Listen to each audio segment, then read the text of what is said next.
The silver walls of Luna Station hummed with quiet energy as Commander Jiwon Park stared at the massive screen showing Earth in the distance.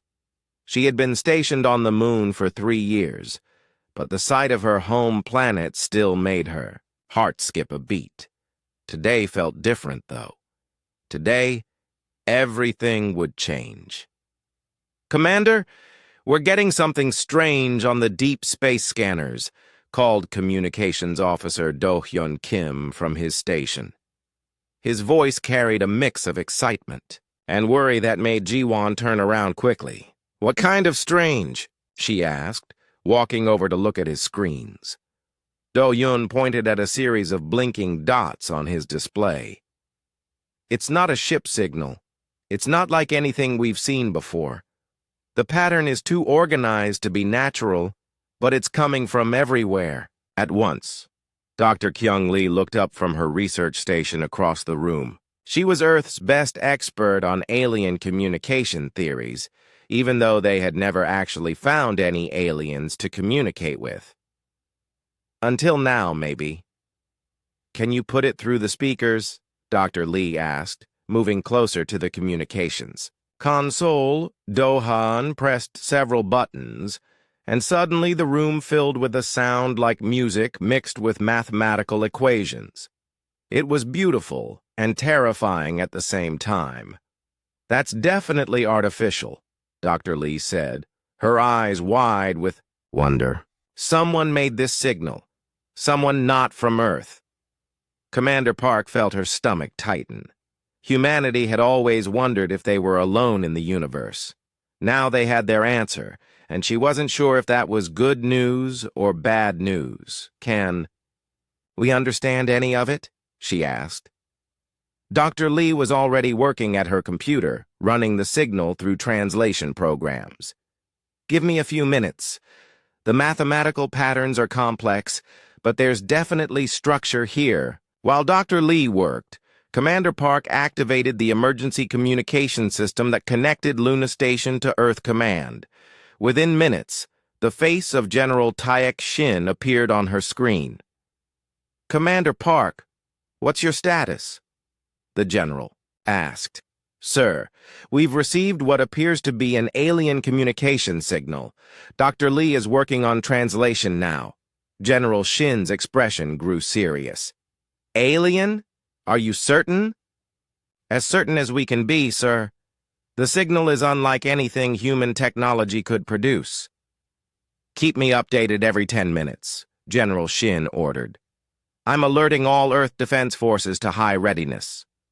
As the hours passed, more signals came through. Each one was different, but followed similar mathematical patterns. Dr. Lee worked without stopping, drinking coffee and muttering to herself as she decoded the alien messages. Finally, as the Earth began to set behind Luna's horizon, Dr. Lee stood up from her computer with a look of amazement on her face. "I've got it," she announced. "The signal is a greeting and an offer." Everyone in the station gathered around Dr. Lee's workstation as she explained what she had discovered. "The beings calling themselves the Keepers have been watching many species across the galaxy for thousands of years. They're not organic life forms like us. They're artificial intelligences, but very ancient and very advanced." Commander Park felt a chill run down her spine. "What kind of offer are they making?" "They say they help new species that show promise by giving them one piece of advanced technology. Just one, but it can be anything we choose. The only rule is we get one choice, and we can never ask for the same thing twice." Do-hyun leaned forward eagerly. "What kind of technology are we talking about?" Dr. Lee pulled up a list on her screen. Energy sources that could power entire cities, medical treatments that could cure any disease, weapons that could protect us from any threat, or shields that could defend our planets from attack. "Why would they do this?" Commander Park asked. "What do they get out of it?" According to their message, they're caretakers. They've been guiding younger species for millions of years, helping them grow and develop. They don't want anything in return except to see us succeed. Commander Park contacted General Shin immediately to report the discovery. Within hours, the leaders of every nation on Earth were in emergency meetings, discussing what technology humanity should request from the Keepers. The debate went on for days. Some wanted medical technology to end disease and death. Others wanted unlimited clean energy to solve climate change. The military leaders wanted defensive shields to protect Earth from any future threats. During this time, the Keepers sent more messages, always polite and patient. They seemed to understand that choosing just one technology would be difficult for humanity. Finally, Earth's leaders reached a decision. With hostile alien empires known to exist in the galaxy, protection had to come first. They would ask for planetary defense shields that could protect Earth and its colonies from any attack. Commander Park was chosen to make the official request to the Keepers. She spent hours practicing the exact words she would use, making sure there could be no misunderstanding. On the appointed day, she sat before the communication console with Dr. Lee and Do-hyun beside her. The entire leadership of Earth was watching through video links. "Keepers," Commander Park began, speaking clearly into the microphone. "Humanity has made its choice. We request planetary defense shield technology to protect our worlds from hostile forces." The response came quickly, translated by Dr. Lee's programs. "Request acknowledged. Planetary defense shield technology will be transmitted to your Luna station in one standard day." Everyone cheered. Humanity would finally have protection against unknown dangers in space. But then something went wrong. During the celebration, a junior technician named Woojin Nam, who had been monitoring backup communication systems, noticed that his equipment had also been sending signals. In his excitement about first contact, he had forgotten that his system was set to automatically repeat any official transmission. "Commander," Woojin said nervously, "I think my system sent the same request twice. The backup transmitter repeated your message automatically." Commander Park felt her blood turn cold. "You mean we asked for the same thing twice?" "I think so. Yes." Dr. Lee quickly checked her translation equipment. Sure enough, the Keepers had received two identical requests for planetary defense shields, sent just minutes apart. The response from the Keepers came the next morning. Dr. Lee's face was pale as she read the translation aloud. "You repeated that one, so I'm not giving you two versions. Nice try." The room fell silent. Commander Park stared at the message, hardly believing what she was reading. "Does this mean—" she started to ask. "They're not giving us anything," Dr. Lee confirmed. "According to their rules, we tried to cheat by asking twice. So we get nothing." Do-hyun turned from his scanner station with a worried expression. "Commander, we've got a bigger problem. I'm detecting massive energy signatures moving toward our solar system. Ships, lots of them." Commander Park looked at the scanner display and saw dozens of red dots moving toward Earth's outer colonies. Each dot represented a warship larger than anything humanity had ever built. "Who are they?" she asked. "Unknown, but they're not broadcasting any friendly signals," Do-hyun replied. "Based on their approach vector and formation, they look hostile." Dr. Lee was already trying to contact the Keepers again, sending desperate messages asking for another chance, explaining that the double request was an accident, but the only response was silence. Commander Park realized that humanity was facing its first alien contact, and it wasn't with the helpful Keepers. A hostile alien fleet was approaching Earth's colonies, and humanity had no advanced defenses to protect themselves. She looked at her team and saw fear in their eyes, but also determination. Humans had always been good at finding solutions when things looked impossible. "Get me General Shin," she ordered, "and contact every space station, every colony, every ship we have. We need to prepare for war."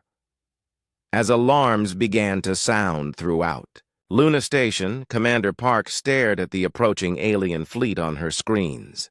Humanity's first contact with aliens had gone terribly wrong, but they would not give up without a fight. The Keepers had refused to help them, but humans had survived and thrived for thousands of years by relying on themselves. They would find a way to protect their home, even if they had to do it alone. The war for humanity's survival was about to begin. Dr. Kyung Lee had not slept in 3 days. Her laboratory in Seoul was filled with pieces of twisted metal and strange circuits that had once been part of alien ships. These were the remains of Vex scout vessels that had attacked Earth's outer mining stations 6 months ago before the main fleet had been detected. "Pass me that neural connector," she called to her assistant, Minho Choi, who was hunched over a workbench nearby. Minho was one of Earth's best engineers, but even he looked confused as he handed her the small device. "Dr. Lee, are you sure this is safe?" "We don't know what this alien technology might do to a human brain." Dr. Lee looked at the strange helmet-like device she had built from salvaged alien parts. It looked like something from a science fiction movie, with wires and circuits covering its surface. "Nothing about our situation is safe, Minho. The Vex fleet will reach Earth in 2 months. We need to understand their technology if we want to survive." Across the city, similar scenes were playing out in laboratories around the world. Earth's best scientists and engineers had been given pieces of the destroyed Vex ships, hoping they could learn something useful from them. The problem was that alien technology was completely different from anything humans had ever built. Where human machines used electricity and silicon chips, the Vex used some kind of energy that seemed to respond to thoughts and emotions. "The computers keep showing the same thing," said Yuna Han, the military strategist who had been assigned to Dr. Lee's team. "Vex technology requires some kind of biological interface. It's not just mechanical." Dr. Lee nodded. "That's why I built this." She held up the neural helmet. "If their technology connects to living minds, maybe a human mind can learn to use it." Minho looked worried. "What if it hurts you? What if it changes your brain somehow?" "Then we'll learn from that too," Dr. Lee replied. "We need to take risks if we want to save our species." Before anyone could stop her, Dr. Lee placed the alien helmet on her head and activated the power supply. For a moment, nothing happened. Then suddenly, her eyes rolled back and her body went stiff. Minho reached toward her, but Yuna grabbed his arm. "Wait," she said. "Look at the screens." All around the laboratory, computer monitors that had been showing nothing but error messages suddenly came to life. Data flowed across them in patterns that looked almost like music. The alien technology was working. Dr. Lee's eyes opened, but they looked different somehow, more focused, like she was seeing things that weren't there. "I can feel it," she whispered. "The ship's memory. It's all still here, stored in these circuits." "What do you see?" Yuna asked quietly. "Battle formations, weapon designs, navigation systems." Dr. Lee's voice sounded strange, like she was speaking from far away. "But there's something else, something they didn't expect." "What?" "Human minds work differently than theirs. The Vex think in straight lines like a computer. But humans, we think in patterns, in connections. When I touch their technology, I can see ways to use it that they never imagined. Over the next few hours, Dr. Lee stayed connected to the alien systems, with Minho and Yuna monitoring her vital signs carefully. What she discovered changed everything. The alien technology was designed to work with minds that followed rigid, predictable patterns. The Vex were efficient and logical, but they couldn't think creatively. Their machines were built to amplify their natural abilities, but they had no imagination. Human minds, however, were chaotic and unpredictable. When Dr. Lee connected her brain to the alien systems, she could make them do things their creators had never intended. "It's like giving a child a box of tools," she explained when she finally removed the helmet. "The Vex use each tool for its intended purpose, but humans see a screwdriver and think, maybe I can use this as a lever, or a weapon, or a way to mix paint." Word of Dr. Lee's discovery spread quickly through Earth's scientific community. Within days, similar experiments were taking place in laboratories across the planet. In Tokyo, engineer Kenji Sato discovered that human neural patterns could make alien power systems run at twice their normal efficiency. The Vex had built their energy sources to be stable and predictable, but humans could make them pulse and fluctuate in ways that produced much more power. In London, Dr. Sarah Webb found that alien communication systems could be modified to work across multiple frequencies simultaneously. The Vex used one channel at a time, but human brains could handle dozens of conversations at once. In New York, Commander Jake Morrison realized that alien weapons could be reconfigured to work in ways the Vex had never considered. Their energy blasters were designed for direct hits, but humans could make them spread their beams, bounce off surfaces, or even split into multiple shots. The breakthrough came when teams from different countries started sharing their discoveries. Each laboratory had found one piece of the puzzle, but together they could see the whole picture. "We need to bring everyone together," Dr. Lee told General Shin during a video conference. "Korean neural interfaces, Japanese power systems, British communications, American weapons. If we combine all of our discoveries, we might actually have a chance." General Shin nodded. "I'm authorizing the creation of a joint international task force. Every country will share their research. We'll build the first human-alien hybrid technology." The work began immediately. Scientists and engineers from around the world gathered at a secret facility built inside an old mountain in Switzerland. They called it the Innovation Center. Minho Choi found himself working alongside people from dozens of different countries, all trying to solve the same problem. How do you take alien technology and make it work better than its creators ever imagined? The key is not to fight against the alien design, explained Dr. Lee during one of the daily briefings. We need to work with it, but add our own human creativity. The first prototype was a disaster. The human-alien hybrid computer exploded within minutes of being turned on. The second prototype caught fire.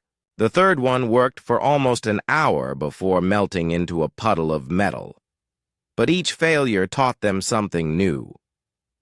Humans learned that they couldn't just force alien technology to do what they wanted. They had to convince it, guide it, work with it like a partner instead of a tool. Yuna Han spent her time studying Vex military tactics from the recovered ship data. What she found was both encouraging and terrifying. "They're incredibly efficient," she reported to the team. "Their battle formations are perfect for fighting enemies who think like they do. Logical, predictable, following standard military doctrine." "But," prompted Dr. Lee, "but they've never fought humans before. They don't know how to deal with creativity, with unpredictability, with tactics that don't make logical sense." This gave the human engineers a new idea. Instead of just copying Vex technology, they would modify it to work in ways that would confuse and surprise their enemies. Human-designed weapons didn't just shoot straight beams of energy, they curved and spiraled, creating patterns that no logical military computer would expect. Human-modified shields didn't just absorb attacks, they reflected them back at strange angles, or stored the energy and released it later in unexpected ways. Human navigation systems didn't just calculate the fastest route between 2 points. They found paths that seemed random but actually created tactical advantages. After 6 weeks of constant work, the Innovation Center produced its first successful prototype, a small spacecraft that combined human engineering with alien technology. The test pilot was Captain Gina Park, Commander Park's younger sister. She had volunteered for the dangerous job of testing the hybrid systems. "How does it feel?" asked Dr. Lee as Captain Park settled into the pilot's seat. "Strange," Captain Park replied. "It's like the ship is alive somehow. I can feel what it wants to do, but I can also make it do things differently." The test flight was scheduled for early morning, when satellite coverage would be minimal. Captain Park took the hybrid ship up into Earth's atmosphere, then pushed it to its limits. The results were incredible. The ship moved faster than any human-built vessel, but it also moved in ways that no Vex ship could match. It spun and dove and climbed, in patterns that seemed impossible. "The alien technology gives us speed and power," Captain Park reported over the radio. "But human intuition lets us use that power in ways the Vex would never expect." When she landed, Captain Park was smiling for the first time in months. "This could work," she told her sister when Commander Park arrived from Luna Station. "We're not just copying their technology, we're making it better." Dr. Lee was already working on the next phase of the project.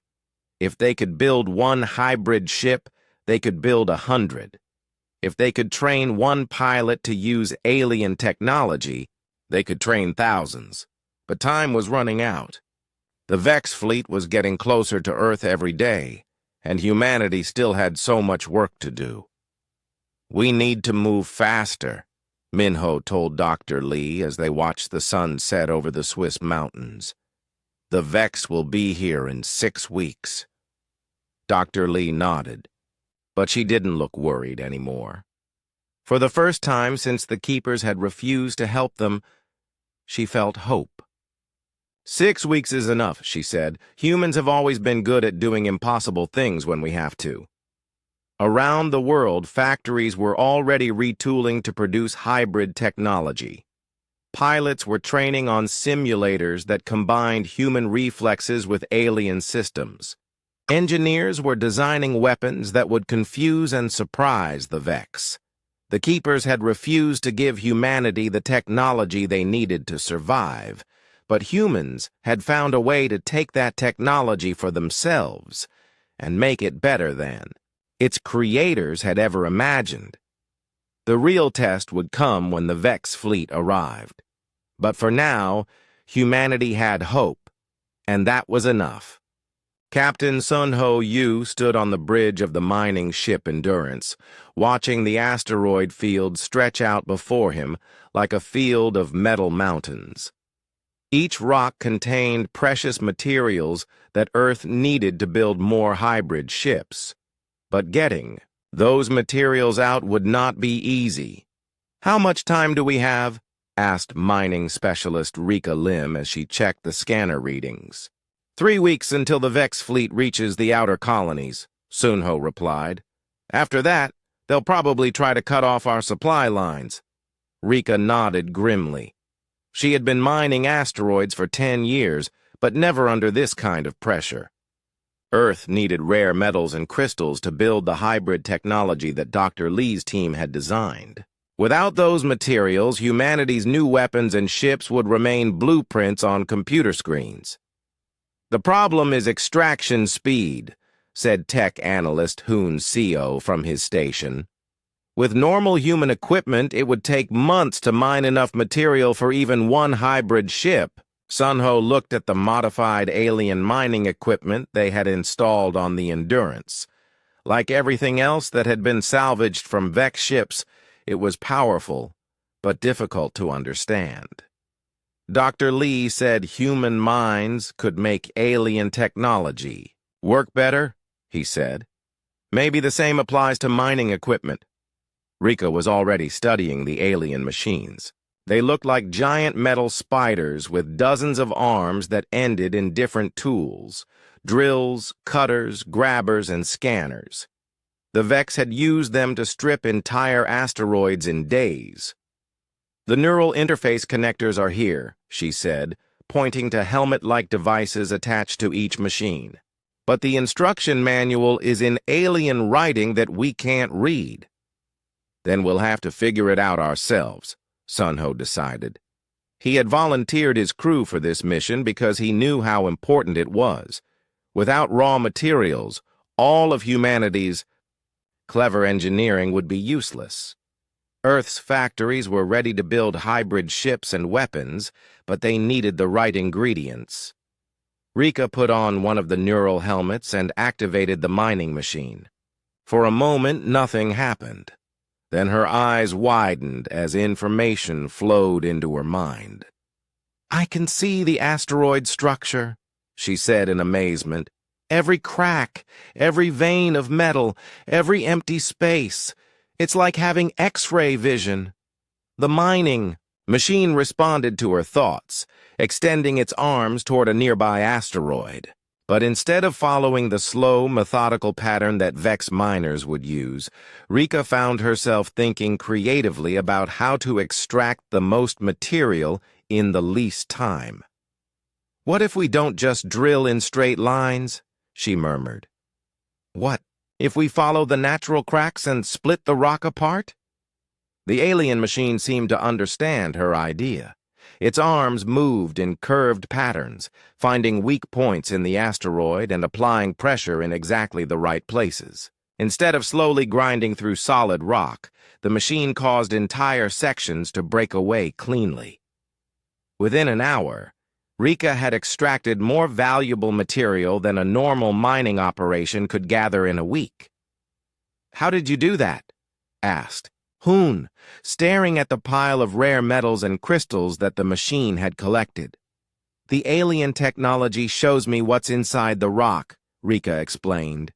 "But human intuition tells me the smartest way to get it out. The Vex think like machines. They see an obstacle and drill through it. Humans see an obstacle and look for a way around it." Word of Rika's success spread quickly to other mining teams working throughout the asteroid belt. Within days, human miners were using alien equipment to extract resources at rates that no one had thought possible. But as the mining operations expanded, they attracted unwanted attention. "Captain," called the communications officer on the Endurance, "we're receiving a distress signal from mining station Alpha 7. They're under attack." Sunho felt his stomach tighten. "Vex ships?" "No, sir. The signal says it's something smaller. Scout ships, maybe." Mining Station Alpha 7 was humanity's largest deep space facility, built inside a hollowed-out asteroid that was rich in the crystals needed for hybrid ship engines. If the Vex took control of it, Earth would lose its most important source of materials. "Set course for Alpha 7, Sunho ordered, "and prepare our weapon systems." The Endurance was not a warship, but it had been equipped with some of the new hybrid weapons that combined human engineering with alien technology. Sunho hoped they wouldn't need to use them.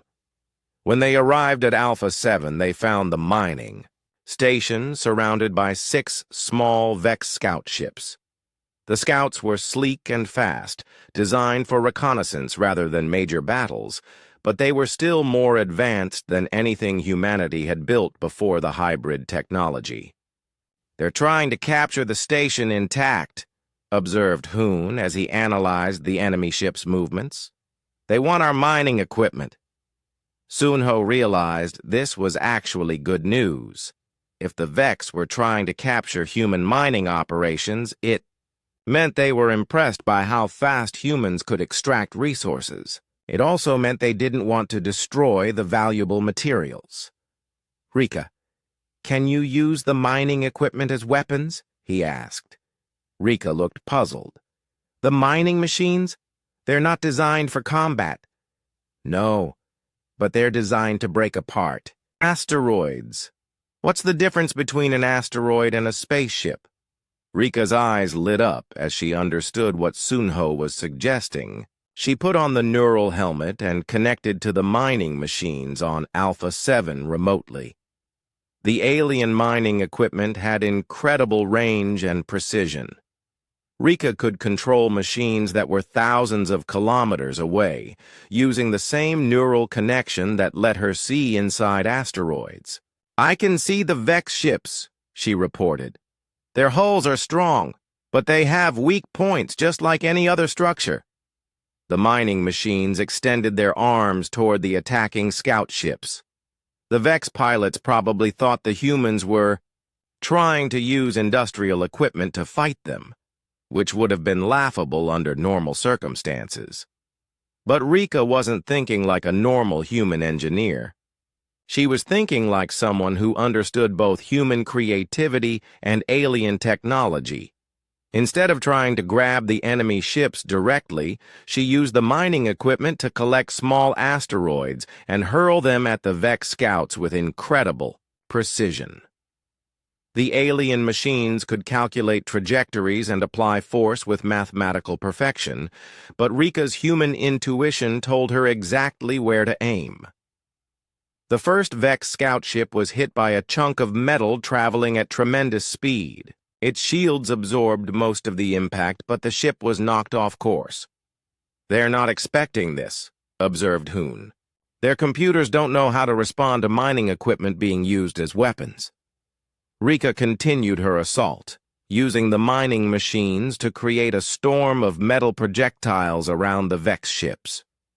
The enemy pilots tried to maneuver away, but they were thinking like logical military strategists. They expected humans to fight like humans had always fought, with guns and missiles and predictable tactics. They didn't expect humans to turn industrial equipment into improvised weapons systems. One by one, the Vex scout ships were disabled by Rika's unconventional attack. Their shields and armor were designed to resist energy weapons and explosives, not chunks of asteroid hurled with surgical precision. "This is incredible," said Sunho as he watched the last enemy ship retreat. "We just defeated 6 advanced alien warships using mining equipment." But the victory came with an unexpected bonus. As Hoon analyzed the sensor data from the battle, he discovered something remarkable. "Captain, the neural connection Rika is using, it's not just controlling our mining equipment. It's somehow connecting to the Vex ship's systems, too." Rika nodded. "I noticed that during the fight. When I focused on their ships, I could sense their internal structure, just like with asteroids. The alien neural interface doesn't just work with Vex equipment. It works with any technology that uses their energy patterns." This discovery opened up entirely new possibilities. If humans could remotely interface with Vex technology, they might be able to turn the enemy's own systems against them. Over the next few days, Rika worked with Hoon to develop new techniques for long-range neural interfacing. They found that human minds could connect to alien networks across vast distances, something that even the Vex themselves couldn't do. The Vex designed their systems to be controlled locally, Hoon explained. Each ship has its own isolated network, but human neural patterns are so chaotic that we can somehow bridge the gaps between separate systems. Rika discovered that she could use mining equipment on one asteroid to interface with alien technology on completely different asteroids. It was like having a nervous system that stretched across the entire solar system. The implications were staggering. Earth's mining operations became not just sources of raw materials, but also intelligence-gathering networks. Every piece of alien equipment that humans controlled could potentially spy on Vex systems. News of these discoveries reached Dr. Lee's team back on Earth, and they immediately began integrating the new capabilities into their hybrid technology. Designs. This changes everything, Dr. Lee told General Shin during their daily briefing. We're not just building better ships and weapons. We're creating a network that can think and adapt faster than anything the Vex have. Meanwhile, Captain Sunho and his crew continued their mining operations with renewed urgency. They knew that the main Vex fleet would arrive soon, and humanity needed every advantage they could get. But something else was happening that no one expected. The Keepers, who had been silent since refusing humanity's request, began sending new signals. The messages were different from their original communications. Instead of the formal, mathematical patterns they had used before, these new signals seemed almost curious. It's like they're asking questions, Dr. Lee reported to Commander Park on Luna Station. They want to know how we're using alien technology in ways that its creators never intended. Are they impressed? Commander Park asked. I think they're confused, Dr. Lee replied. The Keepers have been watching species for millions of years, but they've never seen anything like what humans are doing. We're breaking rules that they didn't even know existed. Back in the asteroid belt, Rika was making another breakthrough. She had learned to use the mining equipment to modify alien technology while it was still functioning. Watch this, she told Sunho, connecting to a piece of Vex scanning equipment they had recovered from one of the scout ships. Instead of just using the scanner to detect asteroids, Rika somehow convinced it to scan for emotional patterns in living beings. The device had never been designed for that purpose, but her human neural patterns made it work anyway.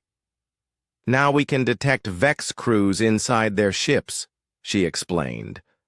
We can tell how many aliens are on each vessel, and even guess what they're thinking based on their emotional states. Sunho shook his head in amazement. The Vex built their technology to be logical and predictable. They never imagined that someone might use it illogically and get better results.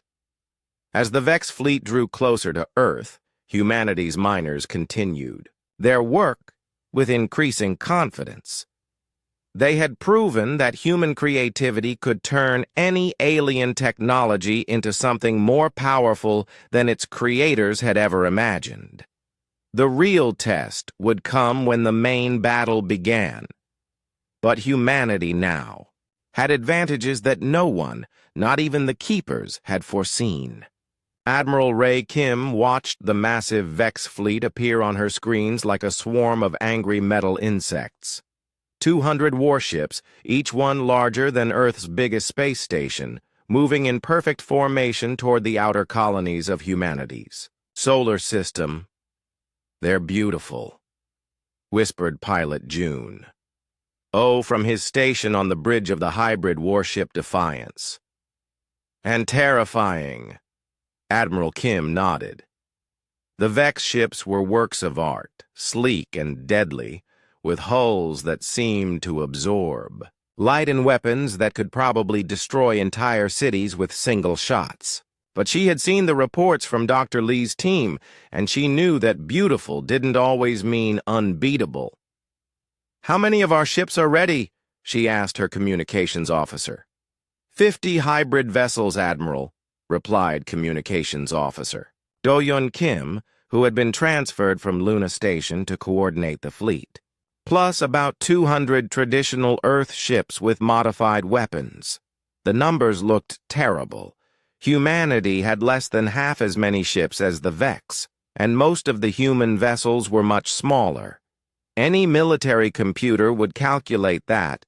Earth had almost no chance of winning this battle, But Admiral Kim had learned not to trust military computers when it came to fighting aliens. "Send a message to all ships," she ordered. "Remember, we're not trying to fight like they expect us to fight. We're going to be unpredictable." The Vex fleet approached Mars first, where humanity had established several mining colonies. Admiral Kim had expected this. Mars was the obvious first target, close enough to Earth to be strategically important, but far enough away to serve as a testing ground. "They're scanning our defenses," reported the sensor operator. "Very methodical, very thorough." Admiral Kim smiled grimly. The Vex were doing exactly what any logical military force would do, gathering intelligence before attacking. But they were scanning for the kind of defenses they expected to find, not the kind that humans had actually built. "June, take your squadron and show them something interesting," she ordered. Pilot Juno grinned as he climbed into his hybrid fighter. The ship looked like a cross between a human jet and an alien dart, with smooth curves that seemed to flow like liquid metal. But the strangest thing about it was how it felt to fly. "It's like the ship knows what I'm thinking," June had told his friends during training. "But it also suggests things I would never think of myself." As June's squadron approached the Vex fleet, the alien ships responded exactly as their programming dictated. They formed defensive positions and prepared to engage the human fighters with overwhelming firepower. But June didn't attack the way they expected. Instead of flying straight toward the enemy ships, his squadron began moving in patterns that seemed random. They looped and spiraled and suddenly changed direction for no apparent reason. To the Vex computers, it looked like the human pilots were either insane or completely incompetent. "What are they doing?" asked Admiral Kim as she watched June's erratic flight path. "I'm not sure," admitted her tactical officer. "But look at the Vex response. The alien ships were having trouble targeting the human fighters. Their weapon systems were designed to predict where enemy ships would be based on logical flight patterns. But June and his pilots weren't following any logical pattern. The alien computers keep trying to calculate our next move," June reported over the radio. "But we're not making logical moves, so their predictions are always wrong." One of the Vex ships fired a massive energy beam at June's fighter. The shot should have been impossible to avoid. It was too fast and too accurate for any normal pilot to dodge. But June wasn't flying like a normal pilot. At the exact moment the Vex weapon fired, June felt his hybrid ship suggest a maneuver that made no tactical sense. He rolled sideways and dove down while simultaneously spinning, creating a corkscrew pattern that put him exactly where no computer would predict. The energy beam missed by meters. "How did you know to do that?" asked his wingman, Pilot Mina Lim. "I didn't know," June replied honestly. "The ship suggested it, and I trusted the suggestion." Similar scenes were playing out across the squadron. Human pilots were dodging attacks. That should have been impossible to avoid, not through superior skill or technology, but through sheer unpredictability guided by their hybrid ship's alien-enhanced intuition. The Vex fleet was becoming confused. Their tactical computers had analyzed thousands of battles against hundreds of different species, but they had never encountered an enemy that seemed to operate without any strategy at all. "Admiral," reported Communications Officer Do-Hyun Kim, "we're receiving transmissions from the Vex fleet. They're requesting battle data from their homeworld." "They're asking for help?" Admiral Kim asked. "It looks like they're asking their commanders how to fight an enemy that doesn't follow military logic." This gave Admiral Kim an idea.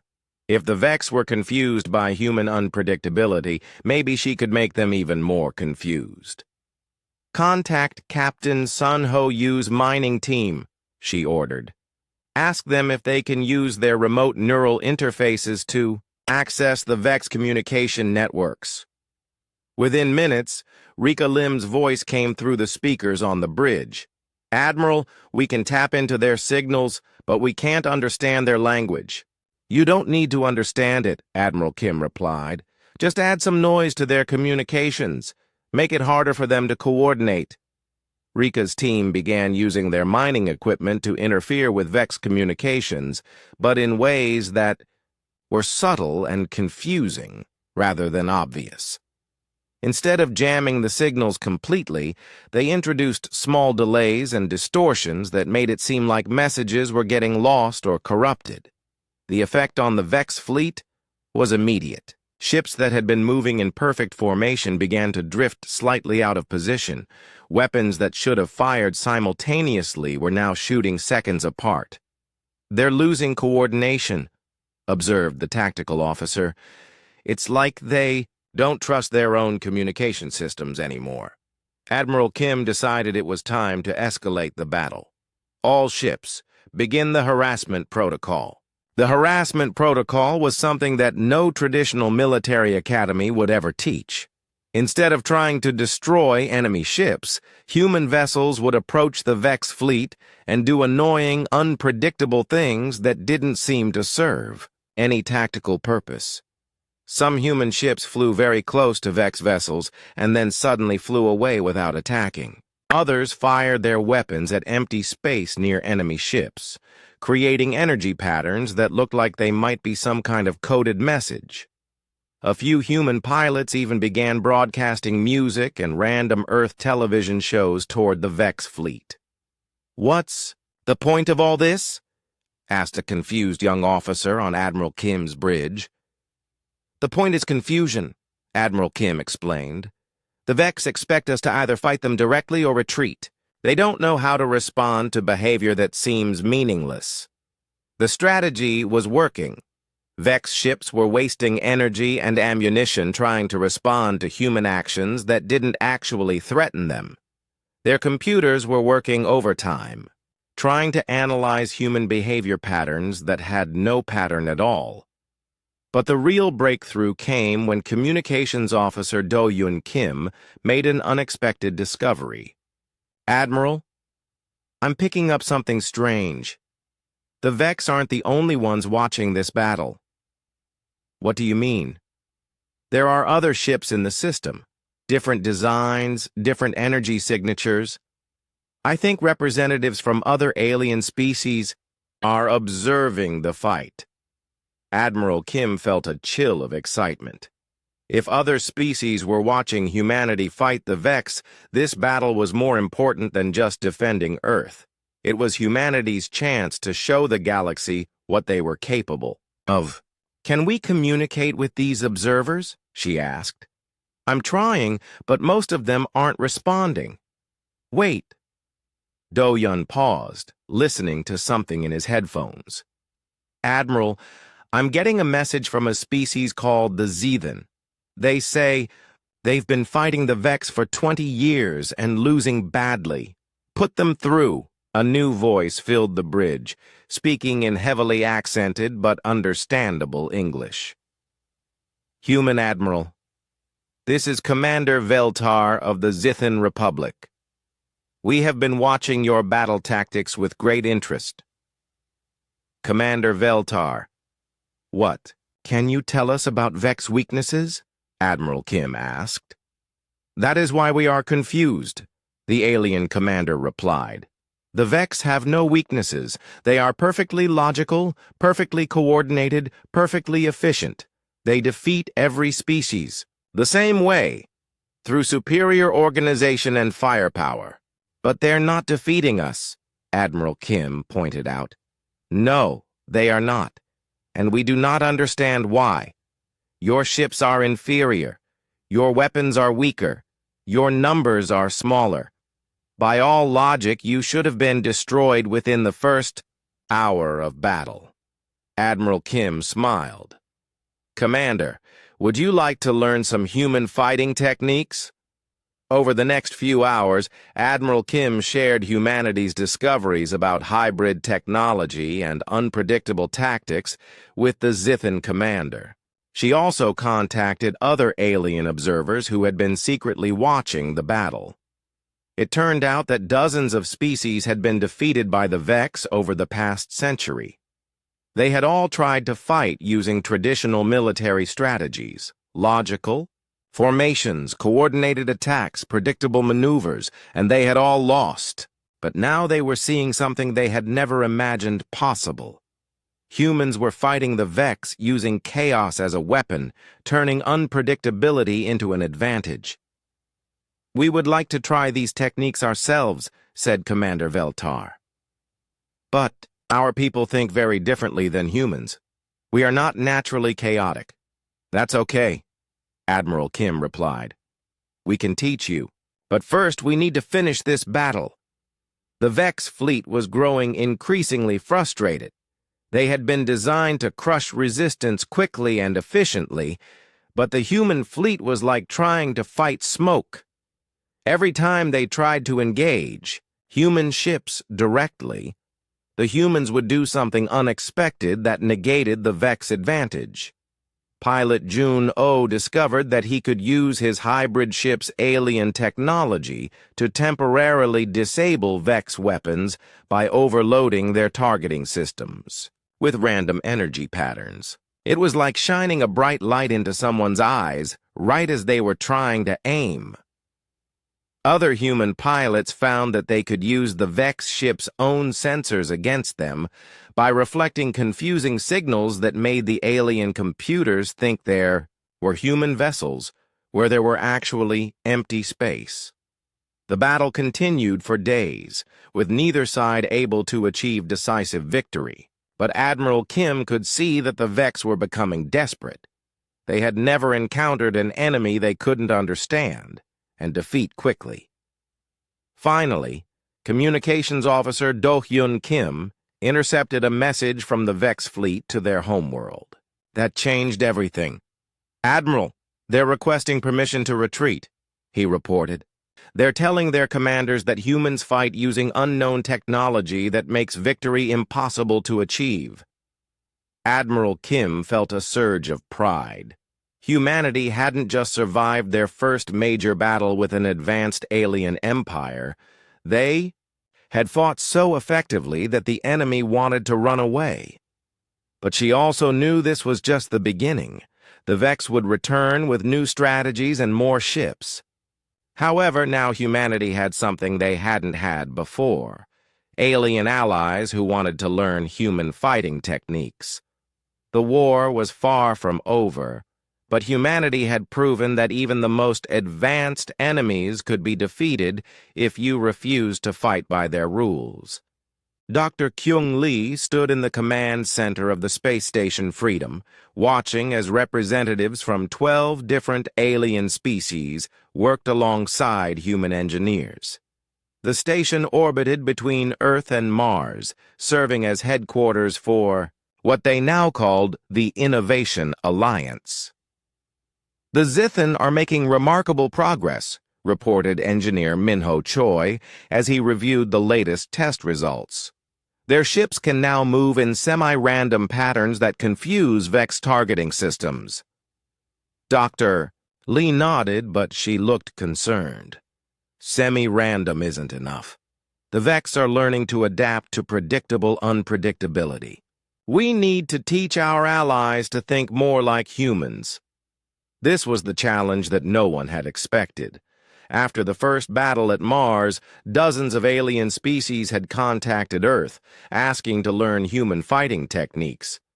But most aliens couldn't think chaotically the way humans did. Their minds were too organized, too logical. "The Kalari are having the most difficulty," said diplomat Nari Bey as she joined the conversation.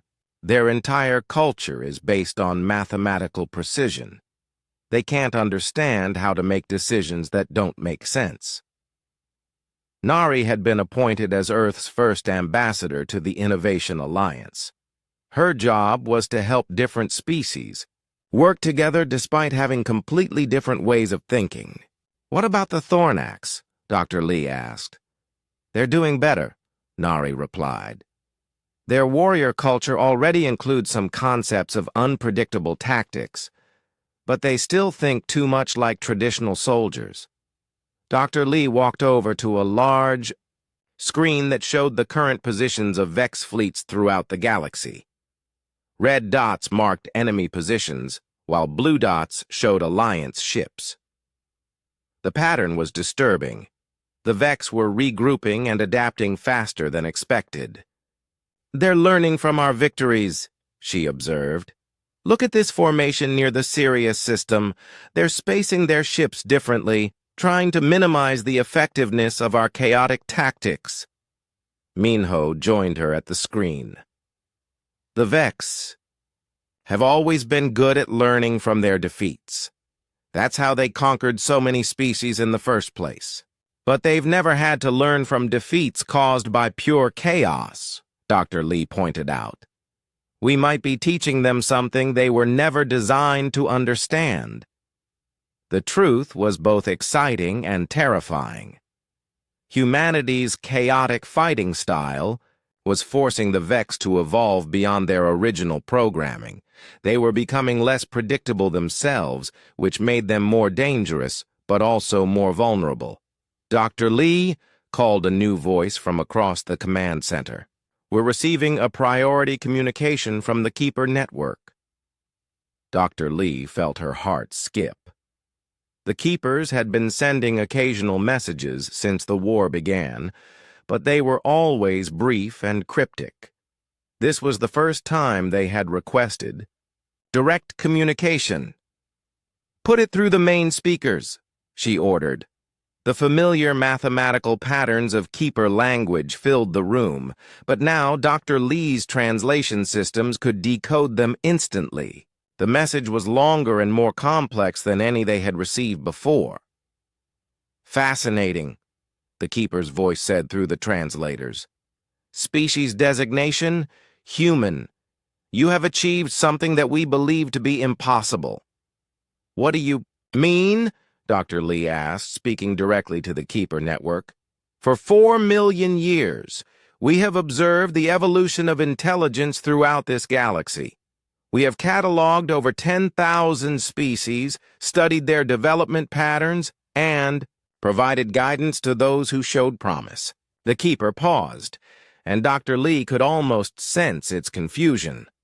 But you are the first species to improve upon technology by making it less efficient. Dr. Lee exchanged glances with Minho and Nari. Less efficient? Correct.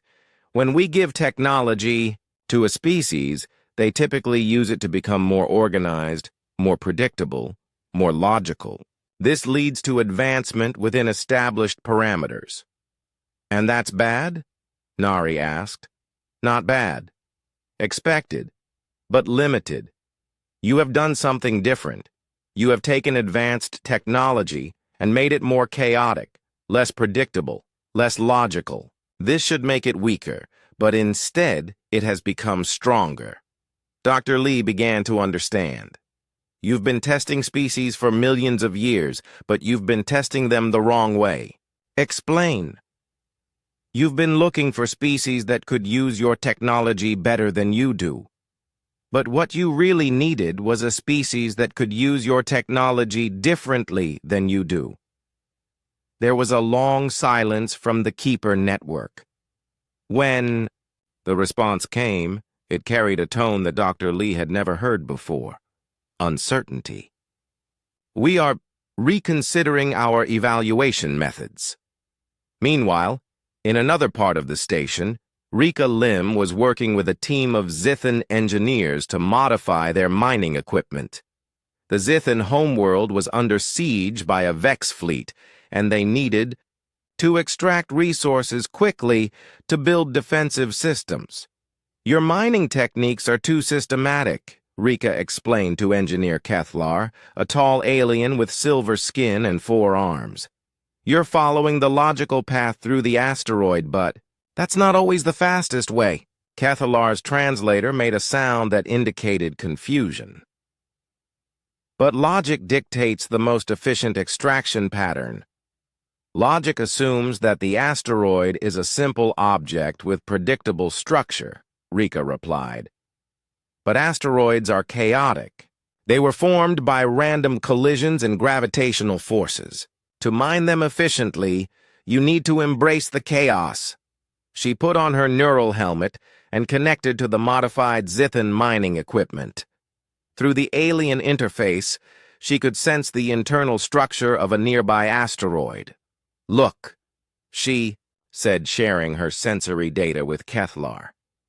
You see this asteroid as a problem to be solved logically.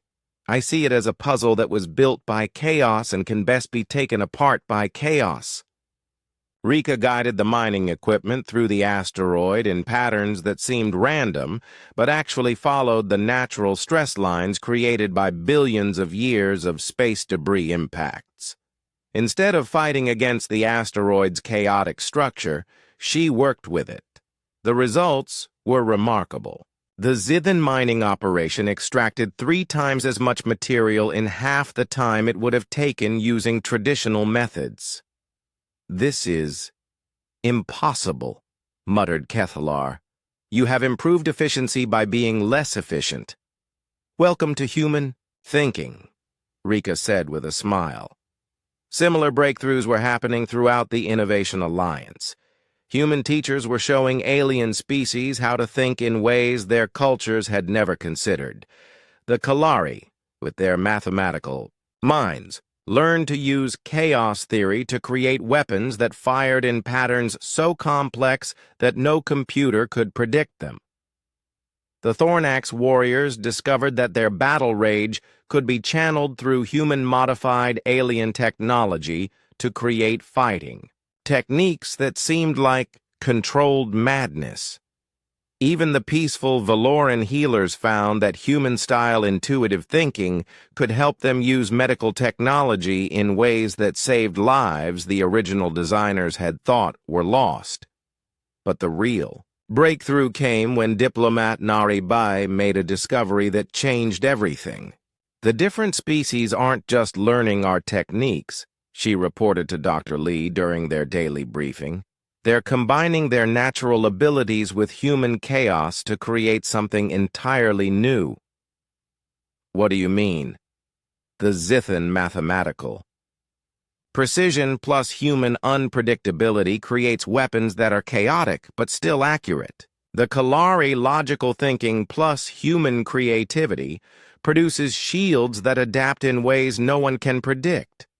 Each species is developing their own version of human-style innovation. Dr. Lee realized that this was bigger than just winning the war against the Vex. Humanity wasn't just teaching aliens to fight better. They were teaching them to think in entirely new ways. We're not just creating a military alliance, she said slowly. We're creating a new form of galactic intelligence. The proof came during the Battle of Rigel, where a combined Alliance fleet faced the largest Vex armada ever assembled. The Vex had brought over 1,000 ships, expecting to crush the Alliance through sheer overwhelming force. But the Alliance fleet didn't fight like any enemy the Vex had ever encountered.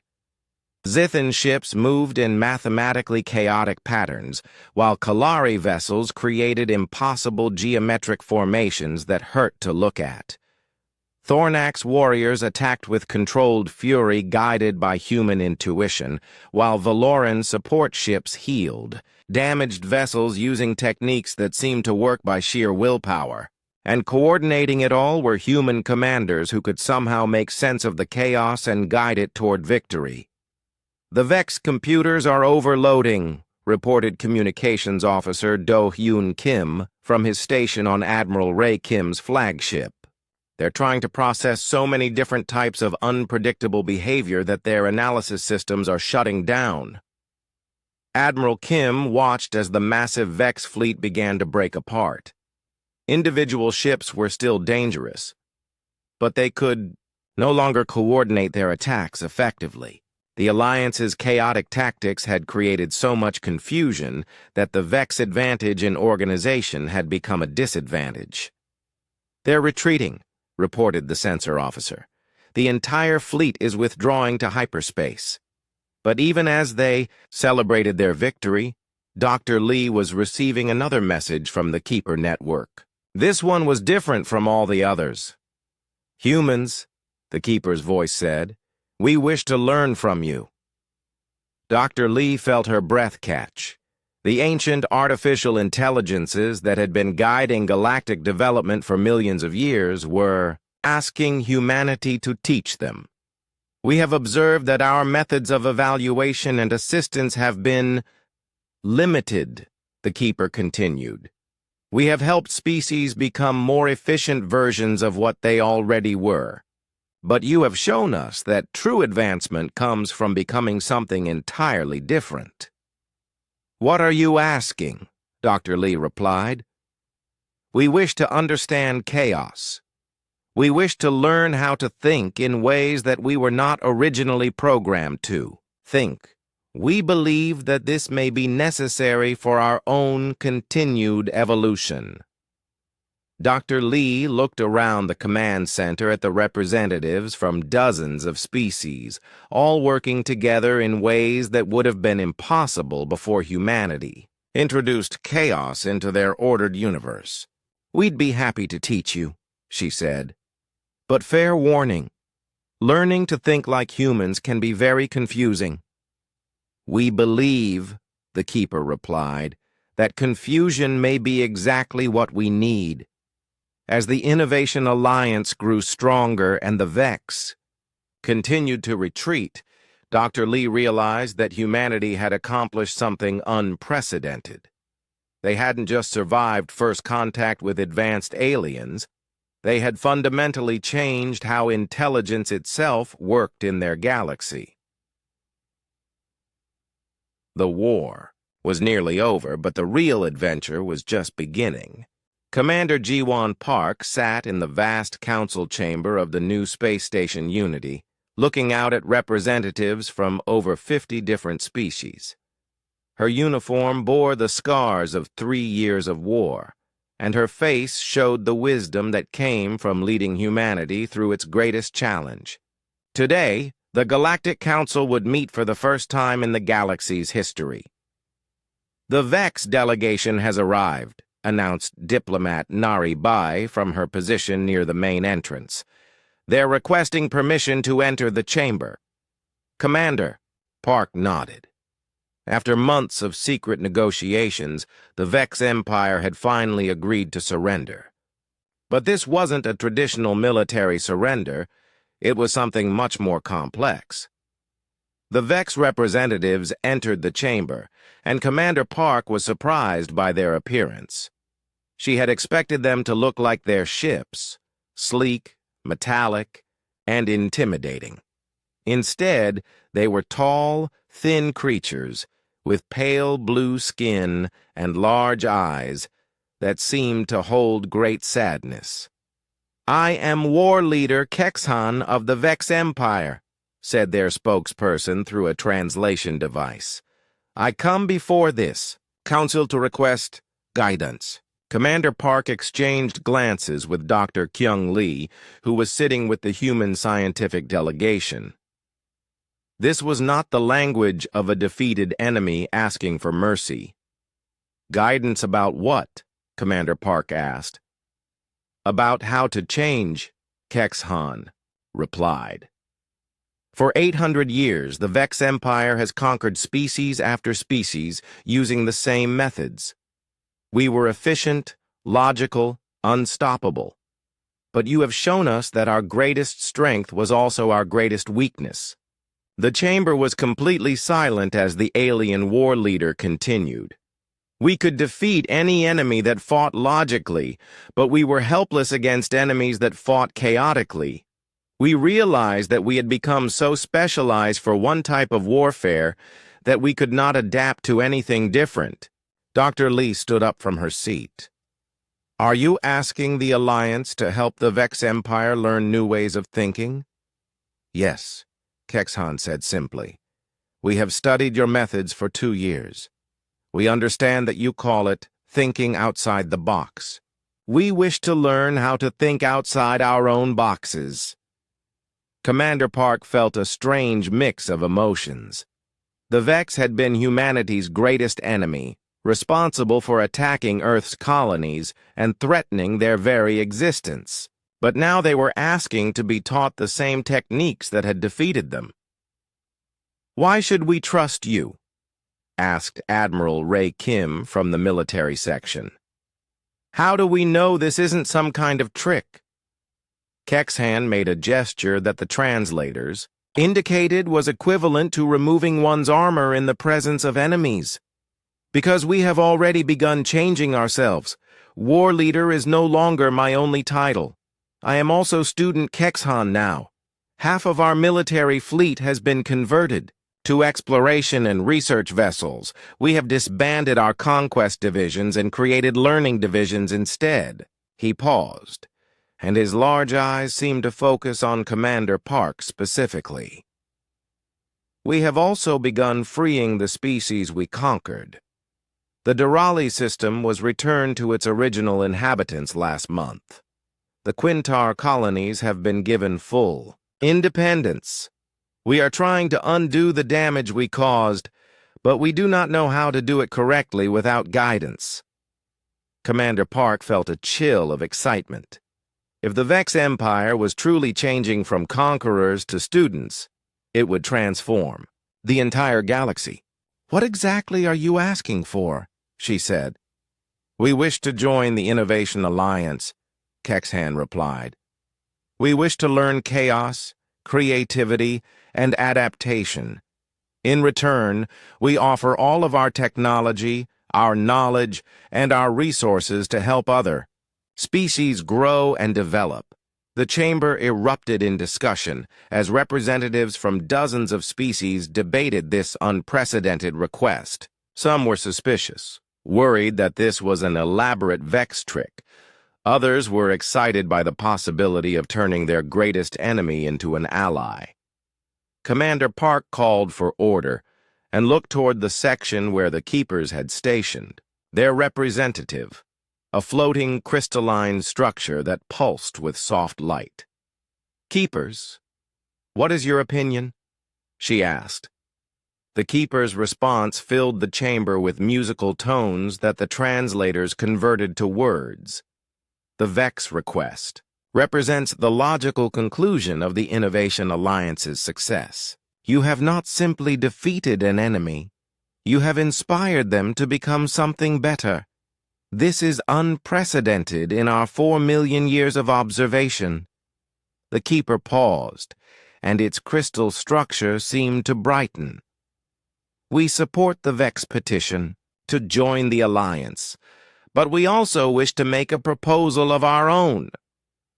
Commander Park felt her heart rate increase. The keepers had already surprised everyone by asking to learn from humanity. What could they possibly propose now? For 4 million years, we have served as caretakers and guides for developing species. We have given technology, provided advice, and helped younger civilizations grow. But we have always remained separate, always maintained our role as teachers rather than students. The keeper's light pulsed in patterns that seemed almost like excitement. Humanity has shown us that the most advanced form of intelligence is not perfect logic or maximum efficiency. It is the ability to change, to adapt, to become something entirely new when circumstances require it. Therefore, we propose to dissolve our role as caretakers and instead become partners in the Innovation Alliance. The silence in the chamber was complete. Species that had worshipped the keepers as godlike beings now heard them asking to become equals. "What would this mean?" asked Engineer Min-Ho Choi from the Human Technical Delegation. "It means that instead of giving single gifts of technology to species that show promise, we will share all of our knowledge with all members of the Innovation Alliance. No more tests, No more limitations. No more rules about asking for things twice. The Keeper seemed to focus its attention on Commander Park. It means that humanity will no longer be students learning from ancient teachers. You will be partners helping to guide the future development of galactic civilization. Commander Park felt the weight of history settling on her shoulders. Humanity had started this journey as desperate people begging for help from advanced aliens. Now they were being asked to help lead the most advanced intelligence network in the galaxy. "There's one condition," she said after thinking for several minutes. "Name it," the Keeper replied. "Humanity doesn't want to be the only teachers of chaos and creativity. We want every species in the Alliance to contribute their own unique perspectives. The Zethan mathematical approach to chaos, the Kalari logical creativity, the Thornax warrior intuition, all of it needs to be shared equally. You wish to create a collective intelligence that combines the strengths of all species?" the Keeper asked. "Exactly. No single species should dominate, not even humans. The real power of the Innovation Alliance is that we all think differently. And when we combine our different ways of thinking, we become more than any of us could be alone." The debate continued for hours as representatives from different species discussed the proposal. Some were worried about losing their cultural identity in a galactic collective. Others were concerned about sharing their most advanced technology with former enemies. But gradually, a consensus emerged. The galaxy had seen what could be accomplished when different species worked together using human-style innovation. The results had been beyond anything any of them had imagined possible. The final vote was unanimous. The Innovation Alliance would become the Galactic Innovation Council, with equal representation for all member species and shared access to all technology and knowledge.